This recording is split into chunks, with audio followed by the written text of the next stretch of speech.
Assalamualaikum warahmatullahi wabarakatuh. Saya Wulandar Fitriani dari KPI semester 3 dengan NIM 0104220104 STAI Dr. KHEZ Mutakin. Video ini bertujuan untuk memenuhi tugas mata kuliah Komunikasi Politik. Adapun beberapa pertanyaannya yaitu yang pertama, jelaskan pengertian komunikasi politik dan berikan beberapa contoh fenomena komunikasi politik media massa. Komunikasi politik adalah komunikasi yang melibatkan pesan-pesan politik dan aktor-aktor politik dan juga berkaitan dengan kebijakan, kekuasaan, ataupun tentang pemerintahan. Nah, untuk contoh fenomena komunikasi politik di media massa yaitu adapun bicara gagasan, yang dimana bicara gagasan ini adalah suatu konten YouTube yang mendatangkan Capres-Cawapres 2024 dengan mengemukakan gagasannya di kampus-kampus yang ditayangkan di Narasi TV dengan host Najwa Shihab. Lalu selain itu personal branding dari Capres-Cawapres dengan melalui media sosial seperti Instagram, Facebook, Twitter, dan lain-lain. Nah, selanjutnya yang nomor 2 adalah soalnya yaitu jelaskan proses komunikasi politik dengan menggunakan model komunikasi Harold de Lasswell. Model komunikasi Harold de Lasswell yaitu yang pertama who, siapa yang bicara, lalu say what, bicara apa, lalu ada in which channel, dengan media apa, lalu ada to whom, kepada siapa, dan with what effect, dampak apa yang diberikan. Jelaskan mengapa peran pemasaran atau marketing bisnis pada perkembangannya diadopsi menjadi strategi dalam politik. Jelaskan perbedaan kampanye politik dan pemasaran politik. Mengapa peran pemasaran marketing dalam bisnis diadopsi ke politik? Karena dalam politik pun terdapat produk. Produknya adalah capres-cawapres, lalu ide, gagasan, dan visi misi. Nah, hal-hal tersebut harus dipromosikan agar capres-cawapres pun mendapatkan suara. Dalam pemasaran politik pun sama halnya seperti pemasaran komersial. Jadi perlu ada strategi-strategi untuk memasarkan suatu produk politik. Apa perbedaan kampanye politik dan pemasaran politik? Kampanye politik adalah cara untuk memasarkan politik. Kampanye politik bagian terkecil dari pemasaran politik, sedangkan pemasaran politik adalah strategi untuk memasarkan produk politik seperti ide, gagasan, lalu ada produknya capres dan cawapresnya. Nah, selain itu pun ada elemen-elemen penting dalam pemasaran politik.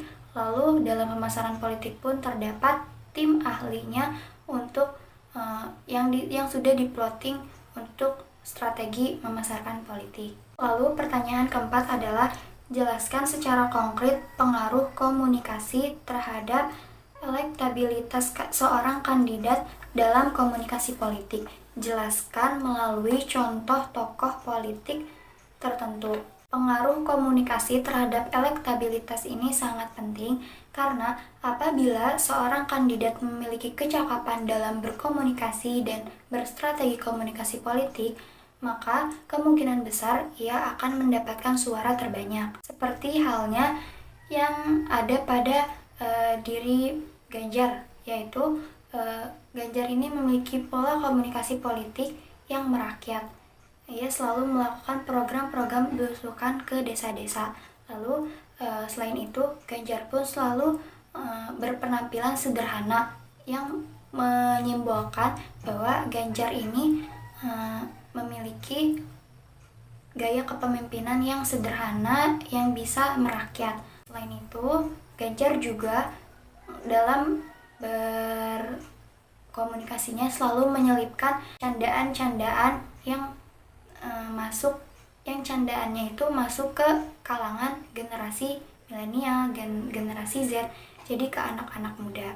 Jadi, secara tidak langsung, dari diri Ganjar ini terdapat komunikasi-komunikasi politik nonverbal. Lalu pertanyaan terakhir kelima adalah berikan pandangan Anda terhadap perilaku komunikasi politik dari ketiga capres-cawapres dalam Pilpres 2024 di Indonesia. Nah, seperti yang sudah disampaikan tadi di nomor 4, di Ganjar sendiri, Ganjar melakukan komunikasi politik secara nonverbal dari mulai penampilan yang sederhana, lalu program-programnya yang merakyat, belusukan ke desa-desa, lalu yang suka menyelipkan candaan-candaan yang bisa mengambil hati anak-anak muda. Lalu di Prabowo sendiri itu Prabowo memiliki gaya kepemimpinan yang sedikit kaku, namun dibandingkan sebelum-sebelumnya Prabowo yang sekarang bisa dikatakan lebih luas dan terkesan agak sedikit tidak kaku. Selain itu juga Prabowo ini sudah menyalonkan diri menjadi capres dari sebelum-sebelumnya, sehingga rakyat pun menilai bahwa Prabowo ini memiliki kegigihan yang sungguh-sungguh untuk menjadi pemimpin di Indonesia. Lalu selain itu Prabowo pun merupakan mantan seorang TNI dan juga Menteri Pertahanan Indonesia, yang menandakan, yang menyimbolkan Prabowo merupakan kandidat yang sangat mengerti bagaimana strategi untuk mempertahankan Indonesia. Seorang Anies Baswedan ini merupakan seorang akademisi. Beliau juga merupakan pernah menjadi seorang rektor di salah satu universitas di Indonesia. Cara berbicaranya, public speakingnya bagus. Bisa dilihat juga dari video narasi TV bicara gagasan dari ketiga kandidat.